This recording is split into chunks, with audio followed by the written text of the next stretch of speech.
एक तरफ पवन सिंह तो दूसरी तरफ खेसारी लाल यादव भी ट्रेंडिंग में अपना कब्जा जमाए बैठे हैं। जी हाँ दोस्तों, आज हम इसी के बारे में बात करेंगे, तो आप लोग वीडियो को अंत तक जरूर देखिएगा।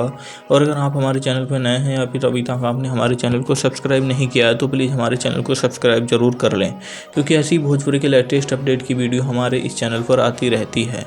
तो देखिए दोस्तों, आप सभी को अच्छी तरह से पता होगा कि trending star Khesari Lal Yadav trending star के नाम से ही जाने जाते हैं। और वहीं पर पवन सिंह भी कम नहीं है। पवन सिंह का जब भी कोई ट्रेंडिंग वाले चैनल से गाना आता है तो ट्रेंडिंग में ज़रूर ही जाता है। देखिए दोस्तों, कल का दिन बहुत ही अच्छा था भोजपुरी इंडस्ट्री के लिए, जहां एक तरफ खेसारी लाल यादव के जीवन की सबसे बड़ी फिल्म राजा राम, जो कि सारेगामा ने भोजपुरी में पहली बार किसी फिल्म को अपने चैनल पर रिलीज़ किया गया है। और सारेगामा हम बहुत ही बड़ी कंपनी है और इस कंपनी से कोई भी गाना या वीडियो आता है तो ट्रेंडिंग में ज़रूर जाता है।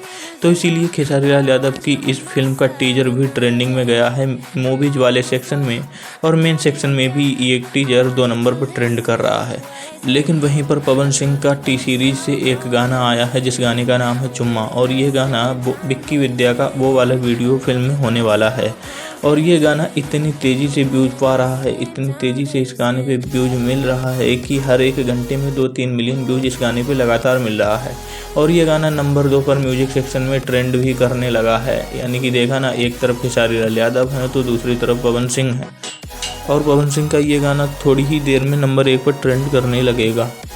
खैर, वीडियो को लाइक करें और चैनल को सब्सक्राइब करके ही जाइएगा।